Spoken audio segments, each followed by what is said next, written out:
벌써 2월 시작됐네요. 오늘 첫날이시고 또 일부 예배에 오신 여러분들에게 하나님의 크고 놀라운 일들이 2월 한 달 내내 여러분 가정과 삶의 터전에 또 여러분 자녀들에게 함께 하시기를 주의 이름으로 축원합니다. 그 심리학 용어 가운데 윤형 본능이란 말이 있습니다. 윤형 본능. 어떤 산악인이 알프스 산을 등산을 하다가 길을 잃어버리고 홀로 남게 되었습니다. 그래서 이 사람이 살기 위해서 13일 동안 계속 걸었어요. 왜냐면 졸면은 죽는 거거든요. 그래서 계속 13일 동안을 걸었어요. 얼어 죽지 않으려고. 그래서 구주를 받게 되었습니다. 그래서 이 사람들이 이제 어떻게 얼마나 걸었나 이게 구조대원들이 확인을 해보니까 이 사람이 반경 4km 안에서 13일 동안 계속 들어온 거예요. 자기는 밑으로 이제 내려온다고 이렇게 생각을 했는데 조사를 해보니까 이 4km 안에서 이렇게 도는 거예요. 계속요. 여러분, 제가 여러분에게 한번 어떤 실험을 하도록 해볼게요. 여러분이 눈을 딱 가리고 말이죠. 쭉 일자로 간다. 이렇게 한번 가보시면 여러분이 진짜 일자로 갈 수 있을까요? 아니죠. 이게 수건을 벗고 나면 희한해요. 앞으로 똑바로 나는 간다고 생각했는데 그 자리에서 빙빙 도는 거예요. 이렇게요. 그래서 이 100m 안에 원형 경기장이 있어도 100m 안에서 계속 이렇게 돈다는 겁니다. 돌고 나는 앞으로 간다고 생각했는데 눈을 떠보면 내가 그 자리에 빙빙 돌고 있는 거예요. 여러분, 무엇을 뜻하고 있을까요? 우리 그리스도인들도 우리 인생이 그렇다는 겁니다. 하나님 말씀을 내가 수없이 들었어요. 야, 이제 내가 그래, 새해부터는 내가 이렇게 살아야지. 내가 주일 성서하고 내가 하나님 옆에 정말 헌금 잘 드리고 내가 충성하고 세상 사람들에게 내가 가족들에게 그리스도의 삶을 내가 모습을 보일 거야. 이렇게 살 거야. 착하게 살 거야. 이렇게 생각을 하지만 실제로 살아보면 그게 안 된다는 겁니다. 늘 다람쥐 쳇바퀴 돌듯이 그렇게 살아가는 거예요. 그게 1년이 되고 2년이 되고 10년이 되고 20년이 되는 겁니다. 여러분, 쉽지 않아요. 자, 그래서 예수님이 이제 제자들에게 산에서 보석 같은 말씀을 주셨어요. 그 중에 하나가 뭐냐면 팔복입니다. 팔복에 대해서 말씀을 하시면서 제자들에게 이 세상에서 행복한 삶을 사는 것이 어떤 것인가를 가르쳐주고 있어요. 여러분 다 행복하기를 원하시죠? 그리고 지금 행복하십니까? 네, 행복하셔야 돼요. 예수 믿는 사람들은 정말 행복하셔야 돼요. 할렐루야. 여러분, 이 세상의 행복을 기준하는 것이 뭘까요? 외적인 거잖아요. 외적인 거. 세상의 행복은 외적인 겁니다. 저 강남의 아파트를 살아야 되고 성수동의 아파트를 살아야 되고 또 내가 재산이 그래도 몇십억은 있어야 되는 거 아니겠어요? 내가 높은 자리에 올라가야 되고 우리 아이들이 정말 잘 되어야 이게 이 세상의 행복의 기준 아닙니까? 그런데 예수님은 그렇게 말씀하지 않아요. 외적인 것이 아니라 내면을 이야기했어요. 내적인 거. 아멘. 그래서 오늘 8가지의 그 복을 말씀하시는데 도저히 이해할 수 없는 우리가 정말 아닌 그런 말씀을 주시는데 뭐가 있을까요, 여러분? 내적인 8가지 복이 심령이 가난한 자가 복이 있대요. 애통하는 자가 복이 있대요. 온유한 자가 복이 있대요. 의에 줄이고 목마른 자가 복이 있대요. 긍휼히 여기는 자가 복이 있대요. 마음이 청결한 자가 복이 있대요. 화평하게 하는 자가 복이 있대요. 의를 위해 핍박을 받게 받는 자가 복이 있대. 이게 우리가 일상적으로 볼 때는 안 맞는 겁니다. 그러면 우리는 별로 행복하지 않아요. 근데 예수님이 진짜 행복은 이거라는 겁니다. 어떤 연예인이 주식을 샀어요. 주식을 한 거예요. 그래서 그 주식이 2만 원을 주고 시작을 했어요. 그렇게 해서 오래 샀는데 지금 얼마 가냐면 90만 3천 원인가 올라갔더라고. 그러면 여러분 얼마나 이게 돈을 버는 거예요. 그래서 그분이 주식만 800억이래. 요즘은 뭐 몇백억 해도 우리가 보통 그냥 슬피게 해서 안 놀라시죠? 800억인데 그것만 있는 게 아니잖아요. 이것들은 다 있어요. 그리고 근데 그분이요 5,000원짜리 짜장면 먹으러 찾으러 다녀요. 지금도 지독하게 짠돌이야. 그러니까 주변 사람들이 그러는 거예요. 이제 그만 좀 짠돌이 하지 말고 베풀고 살아라. 그분 나이가 85세가 넘었어. 지금 언제 죽을지 몰라. 우리 예수 믿는 사람 그렇게 살면 안 됩니다. 아멘. 우리는 외적인 거에 너무 그걸 품지 말으셔야 돼요. 자꾸 손을 펴서 나누고 베풀고 섬겨주면 하나님이 또 채워주시고 또 베풀고. 제가 그렇게 살았어요. 제가 그렇게 살고 있어요. 많은 것을 이렇게 뭐 베푸는 건 아니지만 제가 우리 노예의 시찰에 이렇게 어려운 목사님들 또 이분들 주변에 밥도 사드리고 선물도 좀 해드리고 용돈도 좀 드리고 그랬더니 제가요 정말 신기한 게 계속 돈이 들어와요. 너무 신나요. 행복해요. 제가 그래서 안 늙잖아요. 잘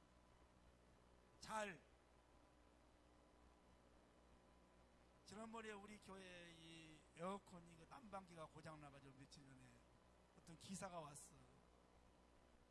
그래서 참 재밌는 기사더라고요. 이 사람이 26살 먹었대는데 26살 먹었대는데 자기가 고등학교 때부터 이 전기 이거를 관심을 가지고 열심히 공부해가지고 LG에 정규 직원으로 이제 이걸 해서 이거를 이제 AS를 하러 다니는데 저보고 많이 젊었대요. 그래서 내가 나이 좀 몇 살 먹어 보이냐 그랬더니 자기 아버지하고 비슷하면서 40대 후반이나 50대 초반 보인대. 거짓말이야 했어 내가. 너무 심한 거고. 여러분 참 정말 이렇게 나누면서 베풀며 살아가니까 돈이 있어서 그런 게 아니에요. 여러분 있는 걸 가지고 나누고 베풀고 살아가니까 행복하고. 제가 시찰장을 이제 지금 하고 있는데 이제 올 4월이면 이제 1년을 하면 이제 노예에서 그만두는데 저보고 한 번 더 하라고. 너무너무 행복하고 1년 동안 좋았다고 목사님들이. 그래서 제가 이제 안 하죠. 억지로 한번 맡아서 하는데 너무 1년 동안 행복했다고. 사모님들도 좋았다고. 그런 것 같아요. 여러분 여러분은 잘 모르시겠지만 제가 인기가 좋습니다. 나누고 살으니까요. 진짜 행복이에요 이것이. 자 여러분 그런데 우리가 어떻게 살아야 되느냐. 진짜 이렇게 살으라는 거예요. 예수 믿는 사람들이. 오늘 이야기가 그거예요. 여러분요. 너희는 세상의 소금이고 빛이라고 했지 않습니까? 이미 우리는 이미 소금이고 빛이에요. 어떻게 살아야가 중요해요. 여러분. 자 여러분 믿음 좋은 게 뭐냐. 믿음이 뭐냐. 그런 것도 여러분 있어요. 성경에 보면 하나님이 세상을 창조하시기 전에요 어떠냐면 세상이 흑암에 있어요. 흑암이 뭡니까? 어둡다는 거예요. 그래서 하나님이 첫날에 뭘 만드셨어요? 빛을 만드셨잖아요. 어둠이 물러갔어요. 할렐루야. 근데 사람들은 이 어둠 속에 거하기를 좋아합니다. 참 신기해요. 어둠 속에 거하기를 좋아해요. 그래서 어둠으로 인해서 멸망을 당한, 죄로 인해서 멸망을 당한 상황인데 하늘에서 요한복음 1장에 보니까 말씀이 육신이 되어, 그게 누굽니까? 예수님이잖아요. 예수님을 뭐 어떻게 표현합니까? 생명의 빛, 참 빛. 아멘. 빛이신 예수님이 어둠의 세상에 이 땅에 오셔서 죄악 가운데 흑암의 권세에 묶여있는 사람들을 건져내는 겁니다. 아멘. 빛을 발하니까 어둠이 물러간 거예요. 그리고 예수님이 들어간 곳마다 죄악이 떠나가고, 아멘. 흑암의 권세가 떠나갈 줄 믿습니다. 그 예수님은 빛이에요. 근데 사람들이 예수님을 영접하지 않아요. 그런데 예수님을 나의 구주로 영접하는 사람은 흑암의 권세에서 구원받고 하나님의 자녀가 되는 권세를 허락하신 줄로 믿습니다. 우리는요 지금 빛이요 소금입니다.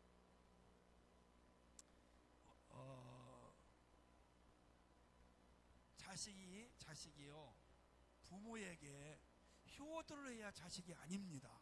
이미 자식이에요. 그러면 왜 효도를 하느냐?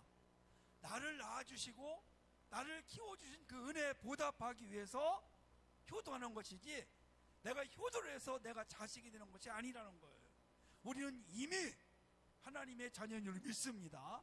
우리는 이미 소금이고 빛이에요. 그러면 어떻게 살아야 될까? 소금과 빛에 대해서 예수님이 저희들에게 오늘 말씀하고 있습니다. 소금, 우리 일상생활에 아주 필요한 그런 것이죠. 필수품이에요. 소금이 솔트, 샐러리라는 말 들어보셨죠? 샐러리. 이 소금하고 샐러리 이 봉급이거든요. 샐러리맨 그러면 봉급자 이 뜻입니다. 같은 어원이에요. 솔트하고 샐러리하고 같대요. 이게 여러분 뭐냐면 소중하다 그런 뜻을 가지고 있습니다. 소중하다. 돈과 같이 소금이 소중하다는 뜻을 갖고 있습니다. 그래서 이 소금 때문에 전쟁도 있었고요. 소금이 맛을 내기도 하고, 그쵸? 네. 썩는 것을 방지하고, 부정하고 더럽힌다는 걸 정결하게 하고, 소금을 가지고 옛날에는요, 치료하고 소독도 했어요. 거기에요, 하나님께 제사가 몇 가지가 있습니까? 5가지가 있잖아요. 그 중에 소제라는 게 있어요. 그 소제는 곡식을 빻아가지고 하나님께 드리는 그 제사입니다. 근데 그 곡식을 빻은 데다가 소금을 쳐요. 그래서 하나님께 드리는데, 그래서 소금은 우리 일상생활에 없어서는 절대 안 되는 겁니다. 상상해 보셨어요? 소금이 없는데 무슨 맛을 낼 수 있겠어요? 그리고요, 이 소금이 여러분 바다에서만 나는 게 아닙니다. 중동 땅에 가면 소금이 바위에서 나요. 찜질방에 가시면은 소금방 있어요, 없어요? 그 소금이 그냥 있는 게 아니라 벽에 소금으로 만들었잖아요. 그래서 여러분 그 중동에 가서 비가 오잖아요. 비가 오면 이 소금이 녹아요. 그러면 쓸모가 없어. 그러면 길거리에 딱 던져버린단 말이에요. 그러면 사람들이 지나가다가 밟고 가는 거예요. 여러분 바로 여기 본문에 나오는 이야기가 그 얘기합니다. 보세요. 맛을 잃으면 무엇으로 짜게 하냐? 후에는 아무 쓸데없어 다만 밖에 버려서 사람에게 밟힐 뿐이니라, 이렇게 말하고 있습니다. 소금이 맛을 내지 못하면, 짜지 아니하면 그 소금은 맛이 필요가 없는, 그냥 밖에 버려지는 것을 말씀하고 있습니다. 자, 그래서 우리가 정말 중요한 게 뭐냐? 이 소금은 맛을 내고 부패를 방지하고 하나님께 제사 드릴 때 쓰임받고 소독하고 상처하고 이렇게 쓰는데, 우리 그러면 그리스도인들은 소금의 맛을 어떻게 내고 살아가야 되느냐? 여러분, 소금은요, 첫째로 한번 따서 할까요? 녹아져야 한다. 맞지 여러분요? 소금은 녹아야 돼요. 녹아야 소금입니다. 그래야 제맛을 낼 수 있고, 소금의 그 활용들을 가질 수가 있지 않습니까? 그렇게 뭘 뜻하고 있을까요, 성도? 우리 그리스도인들이 세상에서 소금의 역할을 하려면 어떻게 하냐? 내가 녹아져야 돼요. 녹아져야 돼요. 내 자아가 죽어야 됩니다. 내 고집과 혈기와 욕심이 죽어야 됩니다. 내가 살아있으면 절대로 소금을 감당할 수가 없어요. 사람들은 절대로 녹아지려고 하지 않아요. 내가 녹아져야 가정이 평안해요. 내가 녹아져야 교회가 평안해요. 내가 녹아져야 내 직장에서도 각 직장이 평안한 가운데 사갈 수가 있는 것입니다. 사랑하는 성도 여러분, 그렇습니다. 우리가 녹아지지 않으면 날마다 우리는 다툼 이런 것들이 있을 수밖에 없어지는 겁니다. 마이크가 좀 문제가 생겼나 보네요.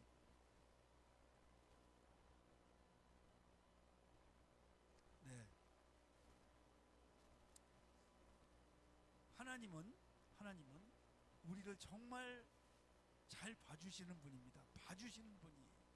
만약에 하나님이 지금 우리의 모습, 우리의 삶의 내용 이런 것들을 보고 안 봐주시고 성경대로 전부 판단하셨다면 여기 있을 분이 누가 있겠어요? 여러분이요.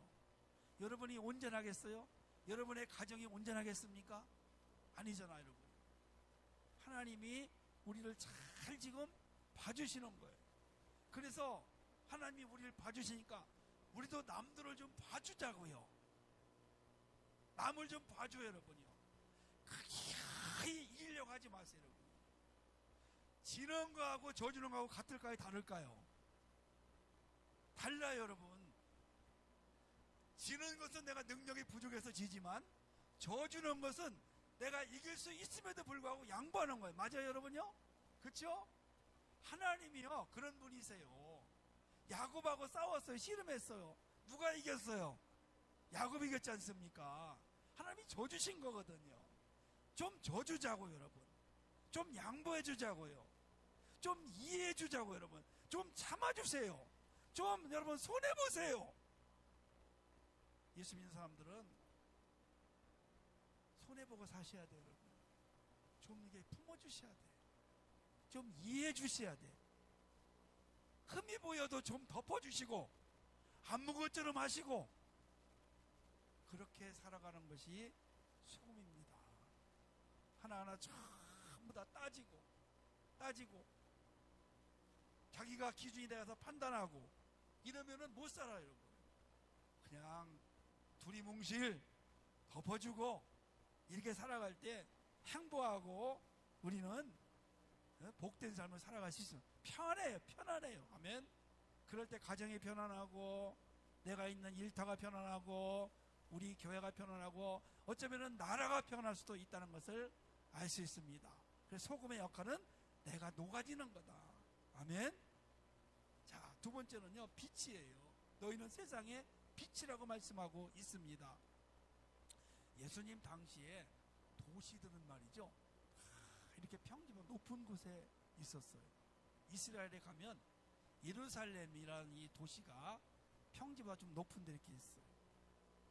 성전도 좀 높이 있어요. 그래서 항상 올라간다는 말 쓰지 않습니까? 올라가는 거예요. 그 등잔을 여러분 옛날 시골 살 때 기억하시나요? 등잔은 등잔대 여기다 올려놓잖아요. 그래야 옆에가 환하지 않습니까? 마찬가지로 본문에 보니까 등경 위에 둔다 이렇게 말씀을. 등경이라는 말은 등잔대를 얘기하는 겁니다. 그러니까 여러분, 그래서 모든 사람이 비치게 하신다 이렇게 말씀을 하고 있어요, 여러분. 그래서 다른 것이 아니라 우리가 어떻게 하면 빛을 발하고 살아가느냐. 그리스도인들은 빛이에요. 빛. 그 예수님의 빛을 내가 비춰나가는 겁니다. 내가 가는 곳이 어둠이 몰려간다. 이 말은 내가 사는 삶의 그 중심에 내가 예수님처럼 예수님의 제자처럼 살아가니까 주변에 어둠이 죄악이 물러가더라. 이런 뜻을 가지고 있는 것입니다. 다니엘서 12장 3절 말씀 보니까 지혜 있는 자는 궁창의 빛과 같이 빛날 것이요 많은 사람을 옳은 대로 돌아오게 한 자는 별과 같이 영원토록 빛나리라. 이렇게 말씀하고 있습니다. 이게 여러분 뭡니까? 전도에 대한 이야기입니다. 예수님이 들어가기 직전 그런 가정, 그런 인생, 그런 삶에는요, 그런 삶에는 사실 어둠이 죄악이 관영했어요. 그런데 예수님이 빛이신 예수님이 들어가면 그게 변하기 시작합니다. 우리 사람도 마찬가지입니다. 내가 예수를 믿는 순간부터 그때부터 이제 변하기 시작을 하기 시작해. 그래서 어두움이 있다가 죄악이 있다가 빛을 발하기 시작을. 내가 가는 곳에 어둠이 물러간다는 그런 뜻을 가지고 있는 것입니다. 인도에서 선교사로 사역했던 맥스월이라는 분이 있습니다. 이 사람이 진짜 예수님을 닮아가기 위해서 애썼던 사람 중에 하나예요. 어느 날 인도 힌두교인에게 부탁을 하나 했어요. 내가 이 지역의 말을 배우고 싶습니다. 날 좀 가르쳐 주세요. 그랬더니 그분이 뭐라고 하면 절대 안 합니다. 내가 당신과 가까이 있는 순간부터 나는 당신을 닮아서 그리스도인이 될 겁니다. 아니에요. 내가 당신에게 예수 믿으라는 말 한마디도 하지 않겠습니다. 그냥 나한테 말만 가르쳐 주세요. 그랬더니 이분이 다시 말하는데, 당신과 함께 있으면서 그리스도인으로 변하지 않는 것은 기적입니다. 이렇게 말하는 겁니다. 얼마나 예수님을 닮아간 사람인지, 그 사람과 같이 있으면 다 그렇게 변한다는 것입니다. 말하지 않아도. 얼마나 빛을 많이 발했으면 사람들이 그분을 멀리할까. 그런 일화가 있습니다. 여러분, 바다에 가면요, 항구에 가면 다 등대가 있습니다.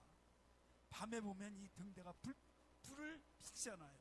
그러면 바다를 항해하던 배들이 그 등대 빛을 보고 환한 곳을 오서 이제 안전한 운행을 할 수가 있잖아요.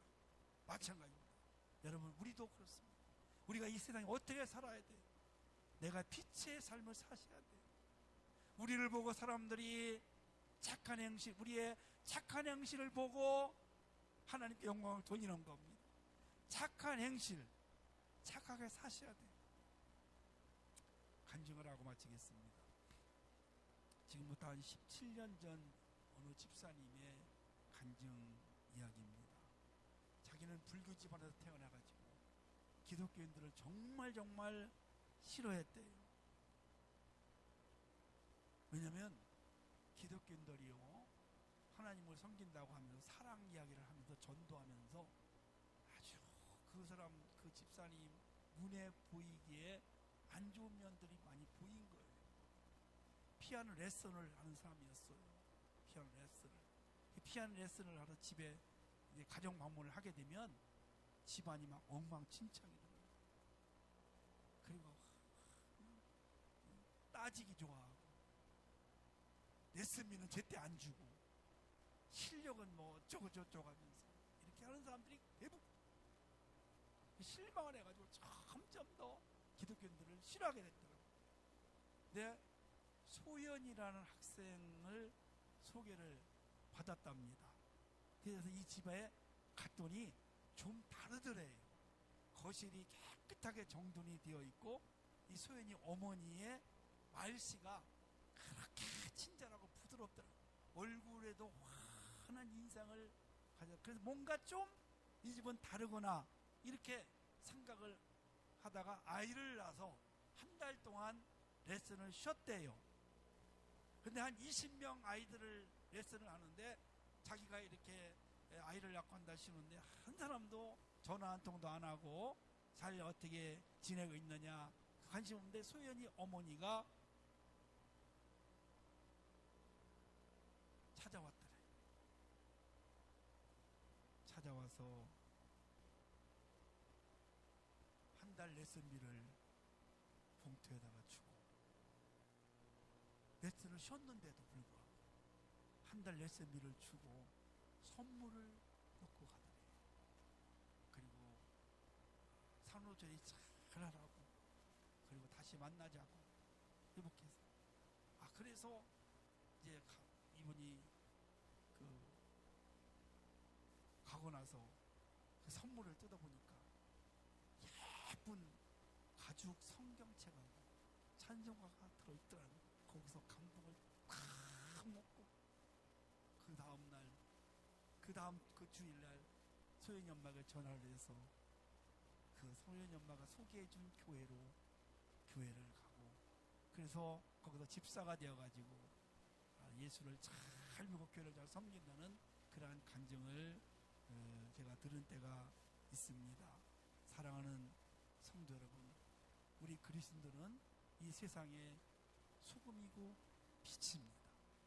내가 녹아지고 내가 양보하고 내 자아가 죽고 내가 정말 품어주고 이해해주고 또 나를 통해서 나의 착한 행실을 보고 오늘도 믿지 않는 사람들이 예수를 믿고 그래서 세상의 어둠을 몰아내고 빛을 발하는 그러한 우리 소금과 빛의 역할을 잘 감당하는 2026년 2월부터 12월까지가 될 수 있기를 주님의 이름으로 축원합니다. 우리가 무슨 예수님처럼 하나님처럼 빛을 발하는 사람이 아니잖아요. 우리 삶을 통해서 우리의 착한 행실을 보고 우리가 소금이 되고 빛이 되어서 그 어두움이 물러간다는 것을 우리가 인식을 했으면 좋겠습니다. 그러니까 기원전 4세기에 그리스의 디오게네스라는 철학자가 있었습니다. 근데 이 사람이 대낮에 오른손에다가 등불을 들고 막 뭔가 이렇게 찾는 거예요. 너무 기가 막혀가지고 사람들이 물어봤대요. 아니 대낮에 뭘 이렇게 찾고 있느냐고. 그랬더니 사람을 찾고 있습니다. 이 시대를 밝힐 사람다운 사람, 빛과 소금의 역할을 감당할 수 있는 그런 사람을 찾고 있습니다. 이런 이야기를 하더라는 거예요.